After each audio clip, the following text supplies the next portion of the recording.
Hi hello friends, എല്ലാ കൂട്ടുകാർക്കും പുതിയൊരു റിവ്യൂയിലേക്ക് സ്വാഗതം. അങ്ങനെ വിക്രവും പ്രകാശിനും അമ്മുമ്മയൊക്കെ അറിയാൻ പോകുവാണ്. അത് കുറച്ച് നാല് ദിവസം കഴിയുമ്പോൾ അറിയാണ് കാർത്തിക എന്ന് പറയുന്നത് ശരിക്കും ഇവിടെ കൂടെ നിൽക്കുന്നത് അവർക്ക് പണി കൊടുക്കാൻ വേണ്ടിയിട്ടാണ്. പ്രകാശിന്റെ മോളാണ് കാർത്തിക എന്നുള്ള സത്യം മനസ്സിലാക്കുവാണ്. അത് മാത്രമല്ല, ഇന്നത്തെ എപ്പിസോഡിൽ പറയുന്നുണ്ട് കാർത്തിക് വേറെ എന്തൊക്കെയോ ഒരു പ്രശ്നവും കാര്യങ്ങളൊക്കെ ഉണ്ട്. അപ്പൊ അതുകൊണ്ട് കൂടിയിട്ടാണ് കാർത്തിക കേരളത്തിൽ വന്നതെന്ന് ലക്ഷ്മി പ്രത്യേകം പറയുന്നുണ്ട്. അതെന്താന്ന് ഇതുവരെ പറഞ്ഞിട്ടില്ല. എന്താണ് കാർത്തിക പകരം വീട്ടിലാണ് വന്നതെന്ന് അറിയുമ്പോഴേക്കും പ്രകാശനും വിക്രമൊന്നും വെറുതെ ഇരിക്കില്ല. പ്രകാശിന്റെ സ്വഭാവം അറിയാലോ, സ്വന്തം മകളാണെന്നുണ്ടെങ്കിലും പെൺമക്കളെ കണ്ണെടുത്താൽ കണ്ടുകൂടാ. അത് മാത്രമല്ല, ഈ സൗഭാഗ്യങ്ങളെല്ലാം നഷ്ടപ്പെടുന്ന പറഞ്ഞു കഴിഞ്ഞാൽ വിക്രത്തിന് സഹിക്കാൻ പറ്റില്ല.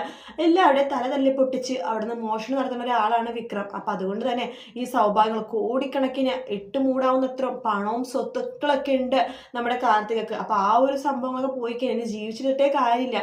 ഇനി ഇതുപോലത്തെ നല്ലൊരു ജീവിതം ഒരിക്കലും ഉണ്ടാവില്ല. അപ്പൊ ആ ജീവിതത്തിൽ നിന്ന് സുഖം പിടിച്ചുപോയി നമ്മുടെ വിക്രത്തിന്.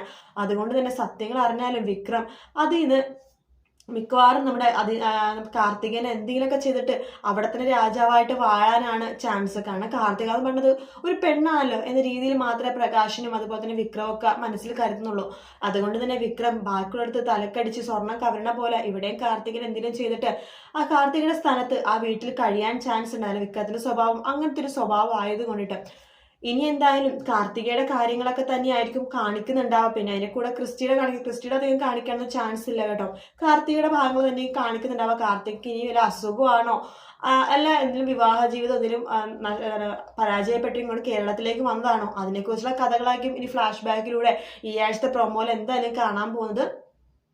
അത് മാത്രമല്ല, വിക്രത്തിനും പ്രകാശിനൊക്കെ തിരിച്ചടി കിട്ടുമ്പോഴേക്കും കല്യാണിനൊക്കെ മുമ്പിലൊക്കെ നാണക്കേടാവില്ലേ.